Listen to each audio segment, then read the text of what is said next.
Coming from the Novatik mansion, today we break down my diversified playbook. Tom Brady lives right up the street. He beats defenses because he has a running game, he has an intermediate passing game, and he does deep balls like nobody else. When he played for the Tampa Bay Buccaneers, it was right up the road. This is an area with storm damage, and I'm going to be breaking down my diversified playbook and how we go insurance to retail. Bobby's been training with me for a year. He's built a company, does $1 million in sales. He's just getting started, and he's in one of the hardest markets to flip insurance to retail. He's going to really get some coaching here, and we're going to work with him on his script. And Ryan came into our business. He's the president of sales and president of RRCA. He did $3.5 million in commercial deals in his first 30 days. Now, it took time to get all those jobs bought. Right. But you stop doing sales after 30 days. That's right. Yep. And so I'm going to talk to you a little bit about how you could land one of these commercial jobs inside of this episode. So first, let's unpack the running game. Good. You know, when you came to RRCA, you talked about in your business, life insurance, you did most of your deals virtually. Correct. So when you see an asphalt shingle roof and they're in the path of the storm, you know, these are easy peasy jobs. Have you been out there knocking, selling these jobs? Absolutely. So blue collar America, that's sort of been what, you know, regular people is who you sell most of your policies to, right? That's right. Yep. And so when you're in roofing, when you teach a new guy how to sell asphalt shingles, you make it easy for him to talk to everybody. You give him neighborhoods. It's a good place to train. More importantly, the cash flow is faster. That's right. And so, you know, what I tell people is we don't chase damage. What do we chase? Age. We chase age. That's right. And so that means, what does that mean to you? That means that I don't have to see a ton of damage up on the roof. I have to know that that's an old roof. Right. And if that's an old roof, I know that it's got a good chance of having damage up there and it can get bought. And so we're getting $900 a square in some of our markets. A lot of times when we go to bid our project, we're the most expensive roofer that they've gotten quotes from. And you're from Dallas-Fort Worth. That's right. Very competitive market, right? Super competitive market. How do you set yourself apart from the other roofers? Well, when you're over there and you can throw a rock and hit 7 roofers and you know everybody's getting the same pitch over and over and over, getting into bid wars, whether they're coming from Angie's leads or door knocking after a fresh storm, separating yourself out in that market, offering financing, offering a premium roof system with a full warranty, gives the customer something else different that they've seen, and so you put yourself into a whole different category by yourself in the midst of all the competition. That's where I see most of y'all insurance guys making mistakes. You don't build value in the roof. I would say building value in the roof starts with having pieces of ice and water shield, synthetic felt, having roofing material that you can put in the homeowner's hands. Just like Steve Jobs, whenever he did a study in the Apple store, if they touched 3 different things in the Apple store, they were 90% likely to buy something. That's right. So if you get the product in their hands, you get the proposal in their hands, and you build value in your relationship with the manufacturer, your warranty that's registered with the manufacturer, you can get a higher price per square. Now, one thing's for sure, people love to get a Cadillac for a Chevrolet price. They love to win, don't they? Always, yeah. I want a deal. You want a deal, I want right? a deal. And so when you go to the car lot, do you try to give them the best price up front? No, I don't want to give them the best price up front. As a matter of fact, Bobby came from the car business. How does the MSRP work? It's not really the MSRP. It's what you can negotiate. And so the reality is people are used to negotiation. Is that right? That's 100% right. They're ready to go at the door. So, like I said, when you can separate yourself out, it's also about the experience, because a lot of the roofers get caught up with competing with other roofers. They completely neglect the customer experience. And so a lot of them, when you can get them involved, you know, with how you're going to do the build process, everything from start to finish and being involved, letting them touch those materials, it does shoot that close rate up, because a lot of guys just aren't doing it. Amen. That's why inside of our app, Roof and Redline, we make it easy to measure a roof in the driveway. You don't have to wait for a report. You complete the offer. But one of the things that we tell people, if both decision makers aren't there, we may only give them the pictures. We may give them a piece of the proposal, because we don't want to deliver a price unless we're sitting down making a close. And so I will say the key to selling asphalt shingle, 53-1. We live by that principle, don't we? Yeah, 53-1. So that's an activity metrics, right? You need to get at least 50 door knocks in a day, complete 3 offers with photo reports to the customer, and sign at least 1 contingency, 53-1. And so we find that if you do this on a daily basis, that there's no way that you won't get 4 or 5 contingencies a week, turn in 2 jobs a week. If you're turning in 2 jobs a week, average job, $25,000, you're doing $200,000 in sales a month. You work 10 months out of the year, that's $2 million in sales. That's right. And that, my friend, is earning over $250,000 in roofing sales. And you can do that if you're averaging 2 a week. 80 projects is a lot. And so that means that you got to learn how to sell jobs like in this neighborhood. You got to go soliciting where there's no soliciting. We're in Haight Park, this area of Tampa. We're holding a mansion mastermind September 19th and 20th, where we're going to break down how you can get into these gated communities. But it's about, how you view yourself. If you ever heard that you will never outgrow your self-image, and some of these roofers, they think that they're better off selling blue-collar roofs. What do you say? Definitely not. You got to go where the money's at, and that's something that when you get to competing for free roofs, if you can go to the areas and you can present yourself in a way where people with the money or people that are willing to take out their loan and invest in their home are at, you have a much higher chance of engaging in a conversation with them that'll end up in a deal. So there's a few ways you can break through a gated community. Number one, you can follow somebody in. Number two, you can go to the golf course and get a free pass. You can go to take a look at a home that's for sale. But one of the best ways to get into a tough gated community is to do it on the phone. We like to use our app, Roofing Redline, good data. If we can't find the cell phone number, there's a cheat code. Yeah, so we use a program called True People Search. Doesn't cost you anything, but it costs you a lot if you don't use it. Because a lot of times these rich people, they're just sitting there at home, aren't they? Yeah. No, they're not. They're busy. No. That was a trick question. Yeah, that's right. So what Lee's talking about right now is we're transitioning from the running game, the little shingle deals, to the play action game. These are a little bit higher end clients, right? Yeah. You got to be a little bit more of a detective to get to these people, right? Yeah, and so a lot of times we'll show up to these people, they'll be at work, and when we look them up on True People Search, there's a method to get them on the phone. And what do you call it? Well, we call it the double bang. Oh, the double bang. The old double bang. I don't know about you guys, but I don't answer my phone from a number I don't recognize. But if it calls me twice in a row, like my phone's literally ringing right now, if they call me twice in a row, I will answer it. And that's Austin Wall. There you go. So the idea is to target roofs that are 50,000 and up. If you're in a neighborhood with only asphalt shingles, these are 50 squares and up. And the idea is, if you can't get in the neighborhood by following somebody in, you got to get in through the phone with the ultimate pitch. Right. And when you work the phones, we've heard a lot of roofers use the phone, and there is a common mistake. What's the most common mistake? Well, if we're being honest, the most common mistake is not using the phone.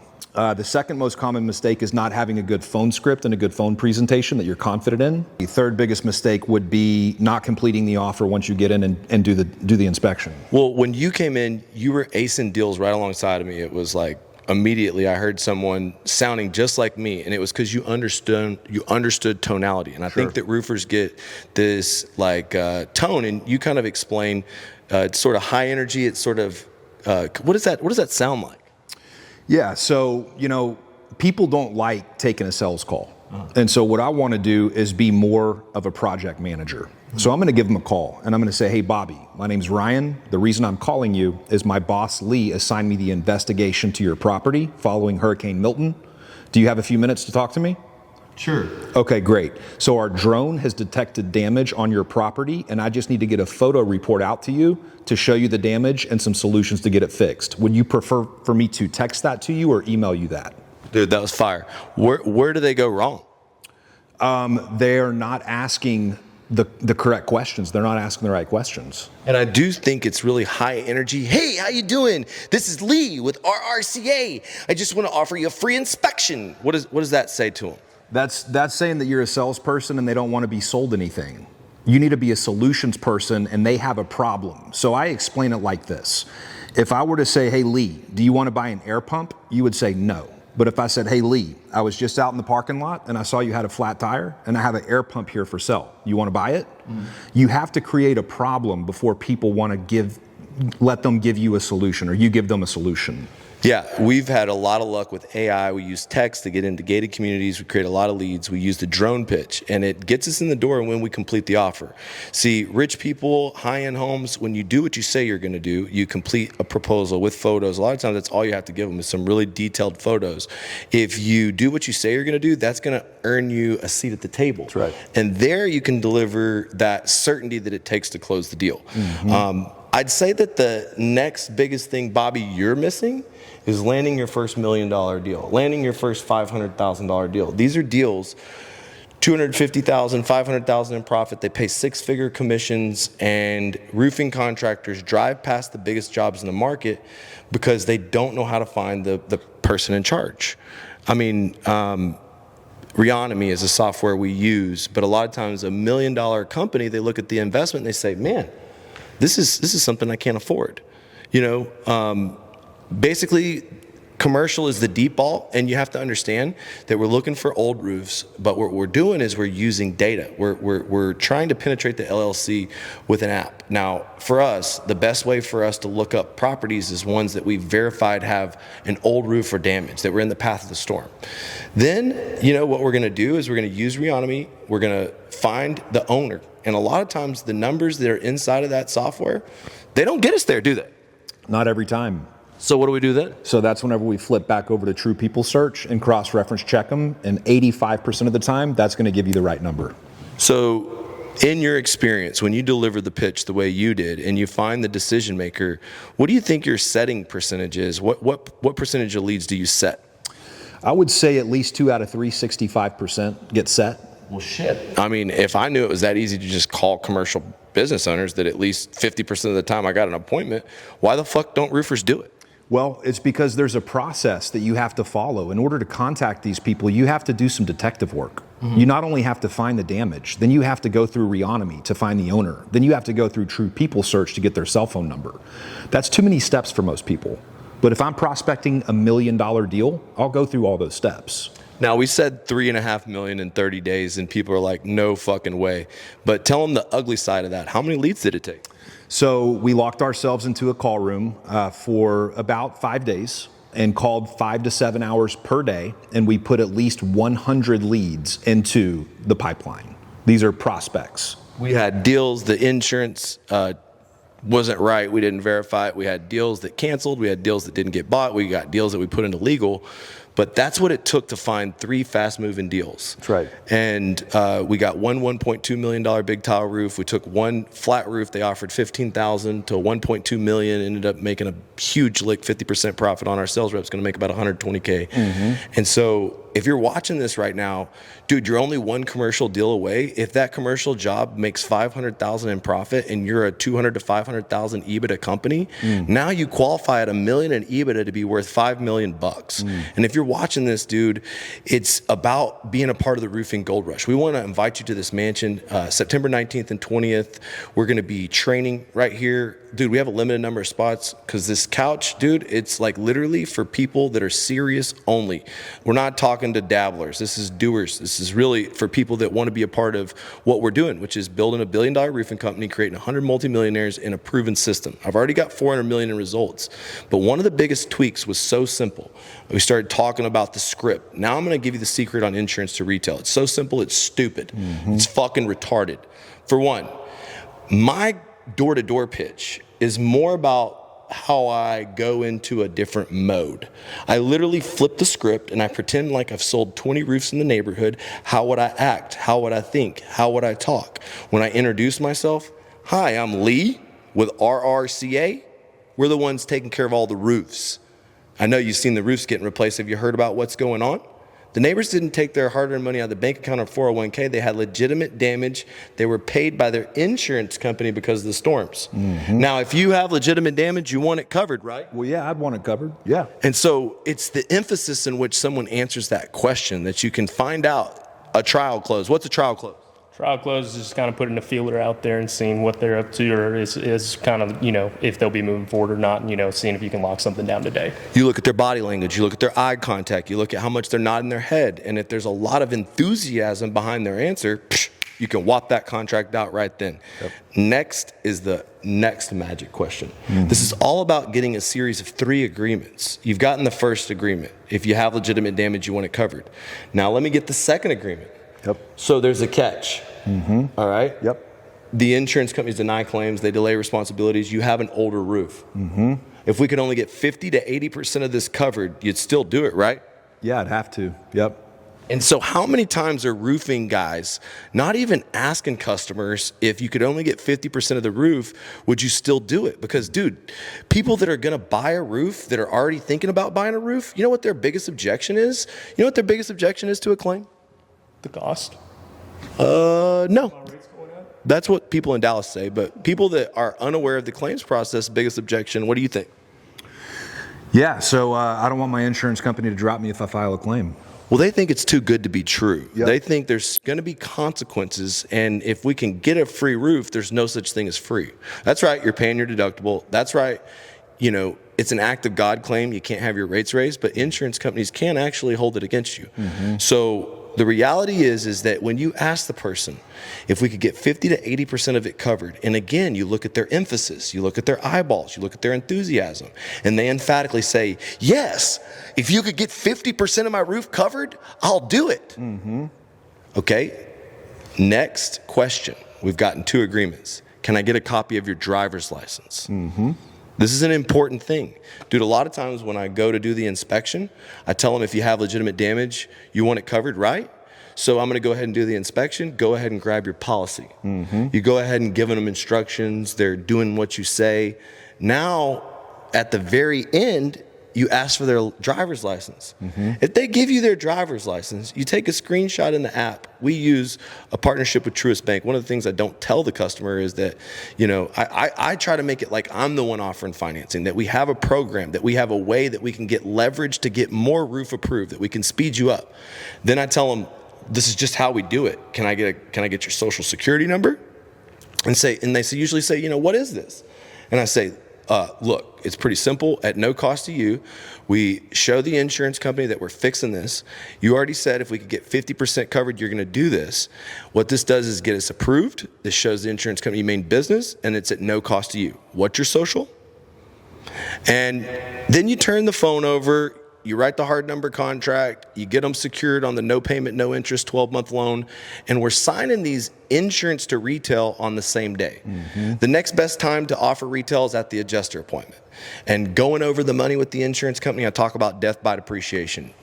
You talk to a lot of companies in Texas, insurance guys, all of them are doing lots of sales, but they don't have no money. Why do you think that is, Bobby? Because they're adamant on fighting the insurance, taking everything to appraisal, not collecting on their cash, and it's like you said, they're not even asking for it. What do we call that? Call that death by depreciation. So we want to help you avoid death by depreciation. You can't scale if you can't collect your money within 30 days. Your average accounts receivable need to be less than 30 days if you want a scalable, sellable asset. And what we're going to teach you is how to get 90% of your jobs paid in full when you're finished, even if you're doing insurance, so that when private equity comes sniffing, you get the maximum value. Look, we're holding a mastermind September 19th and 20th, and it is going to be off the chain. It's right here. This is the Novatik mansion, and we're in downtown Tampa, right down the street from Tom Brady, and it's going to be sick because we're going to be going door to door. We're going to be holding a recruiting event. We're going to be talking about commercial, how I've cut costs with AI and automation. But if you're a roofer that's trying to scale to 8 and 9 figures, we want you here to find out if you're the right partner for us to create a blue-collar, billion-dollar company. So look, click the link below. We probably have about 10 spots left. Man, this is going to be off the chain, Bobby. I can't wait for it. We're less than like 3 weeks away. Bobby's in here. He's going to be reaching out to you. If you comment below, if you fill out the application, you're going to be hearing from Bobby. Please answer the phone when he reaches out, because we're helping people that embody my most important core value. What's my most important core value? Personal development. And Speed. seriously, dude, time kills deals. It may kill your opportunity. I don't know how long private equity is going to be overpaying for roofing companies and how long this roofing gold rush is going to last. But you need to master the skills that pay the bills, and you don't want to watch others create blue-collar billions, because it is going to hurt. It is going to be so sad to watch the roofers ball so hard, motherfuckers won't find me. Okay, so look, click the link below, fill out the application before we burn your eyes out. Blue collar billions or die. Let's go. Let's go.